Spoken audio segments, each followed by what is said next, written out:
കടലിൽ ആധിപത്യം സ്ഥാപിച്ച് ഇന്ത്യയെ ആക്രമിക്കാൻ നീക്കങ്ങൾ. 2008 മുംബൈ ഭീകരാക്രമണത്തിന് സമാനമായ രീതിയിൽ കടൽ മാർഗം ഇന്ത്യയെ വീണ്ടും ആക്രമിക്കുമെന്ന് പാക് ഭീകര സംഘടനയായ ലഷ്കർ-ഇ-തൊയ്ബയുടെ ഭീഷണി. 2025 ഏപ്രിൽ 22 നടന്ന പഹൽഗാം ഭീകരാക്രമണത്തിന്റെ മുഖ്യ സൂത്രധാരനും ലഷ്കർ-ഇ-തൊയ്ബയുടെ ഡെപ്യൂട്ടി ചീഫുമായ സൈഫുള്ള കസൂരി പുറത്തുവിട്ട വീഡിയോയിലാണ് പുതിയ ഭീഷണി. 2025 പാകിസ്ഥാൻ ആകാശത്ത് ആധിപത്യം സ്ഥാപിച്ചുവെന്നും 2026 കടലിൽ ആധിപത്യം ഉറപ്പിക്കുമെന്നും കസൂരി വീഡിയോയിൽ അവകാശപ്പെടുന്നുണ്ട്. ശത്രുക്കൾക്ക് കരയിലോ വായുവിലോ കടലിലോ ഒരിടത്തും ഇടമുണ്ടാകില്ലെന്നും ഇത് ദൈവഹിതമാണെന്നും ഇയാൾ വീഡിയോയിൽ പറയുന്നുണ്ട്. മുരിദ് കെ, ബഹാവൽപൂർ എന്നിവിടങ്ങളിലെ ലഷ്കർ കേന്ദ്രങ്ങളിൽ ഇന്ത്യ നടത്തിയ ശക്തമായ തിരിച്ചടിയിൽ കസൂരി അങ്ങേയറ്റം പ്രകോപിതനാണെന്നാണ് രഹസ്യാന്വേഷണ വിഭാഗം സൂചിപ്പിക്കുന്നത്. ഇന്ത്യയുടെ നടപടി അതിക്രമം എന്ന് വിശേഷിപ്പിച്ച ഇയാൾ പാകിസ്ഥാൻ സൈന്യത്തിന്റെ പൂർണ്ണ പിന്തുണ തങ്ങൾക്കുണ്ടെന്നും വീഡിയോയിൽ തുറന്നു സമ്മതിക്കുന്നുണ്ട്.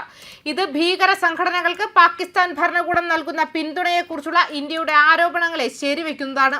പ്രധാനമന്ത്രി നരേന്ദ്രമോദിക്കെതിരെ നേരിട്ട് മുന്നറിയിപ്പ് നൽകുന്ന കസൂരി ഇന്ത്യ ജലഭീകരവാദം നടത്തുകയാണെന്നും ആരോപിക്കുന്നുണ്ട്. കാശ്മീരിലെ ഇന്ത്യയുടെ നടപടികൾക്ക് ബലൂചിസ്ഥാനിലടക്കം പ്രത്യാഘാതങ്ങൾ ഉണ്ടാകുമെന്നും ഇയാൾ ഭീഷണിപ്പെടുത്തുന്നുണ്ട്. അവർ മദീനയെ ആക്രമിക്കില്ല, എന്നാൽ അവർ ഇന്ത്യൻ മതകേന്ദ്രങ്ങളെ ലക്ഷ്യമിടുമെന്നും ഇയാൾ വീഡിയോയിൽ ഭീഷണി മുഴക്കിയിട്ടുണ്ട്. അയോധ്യയിലെ ക്ഷേത്രങ്ങൾ ഉൾപ്പെടെയുള്ള ഇന്ത്യൻ ആരാധനാലയങ്ങളെ ലക്ഷ്യം വെച്ചേക്കാമെന്ന സൂചനയാണിതെന്നാണ് വിലയിരുത്തൽ. സാധാരണക്കാരെയും ഇന്ത്യയുടെ സാംസ്കാരിക പ്രതീകങ്ങളെയും ആക്രമിക്കാനുള്ള ലഷ്കർ-ഇ-തൊയ്ബയുടെ ഗൂഢാലോചനയിലേക്കാണ് ഇത് വിരൽ ചൂണ്ടുന്നത്. ലഷ്കർ ഭീകരരുടെ ഈ ഭീഷണി വെറും പ്രചാരണം മാത്രമാണോ അതോ ഗൗരവകരമായ ആസൂത്രണമാണോ എന്ന് ഇന്ത്യൻ രഹസ്യ അന്വേഷണ ഏജൻസികൾ സൂക്ഷ്മമായി പരിശോധിച്ചു വരികയാണ്. ഓപ്പറേഷൻ സിന്ദൂർ മൂലം തകർന്ന ഭീകരരുടെ മനോവീര്യം വീണ്ടെടുക്കാനുള്ള ശ്രമത്തിന്റെ ഭാഗമായാണ് ഇതിനെ സുരക്ഷാ വിദഗ്ധർ വിലയിരുത്തുന്നത്. എങ്കിലും 26/11 മോഡൽ ആക്രമണത്തെക്കുറിച്ച് വ്യക്തമായ പരാമർശമുള്ളതിനാൽ ഇന്ത്യയുടെ പടിഞ്ഞാറൻ തീരപ്രദേശങ്ങൾ സുരക്ഷാ ജാഗ്രത ശക്തമാക്കിയിട്ടുണ്ട്. ഭീകരർ വീണ്ടും കടൽ മാർഗം നുഴഞ്ഞു കയറാനുള്ള സാധ്യത കണക്കിലെടുത്ത് നാവികസേനയും സംരക്ഷണ സേനയും നിരീക്ഷണം കർശനമാക്കി.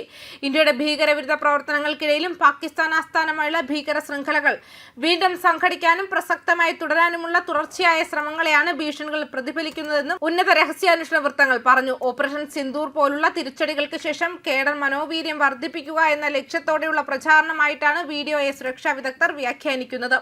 എന്നിരുന്നാലും സമുദ്രപാതകളെയും 26/11 മാതൃകയിലുള്ള ആക്രമണങ്ങളെയും കുറിച്ചുള്ള വ്യക്തമായ പരാമർശം ഇന്ത്യയുടെ പടിഞ്ഞാറൻ തീരപ്രദേശത്തെ സുരക്ഷാ ജാഗ്രത വർദ്ധിപ്പിച്ചിട്ടുണ്ട്. ന്യൂസ് ഡെസ്ക് കർമ്മ ന്യൂസ്.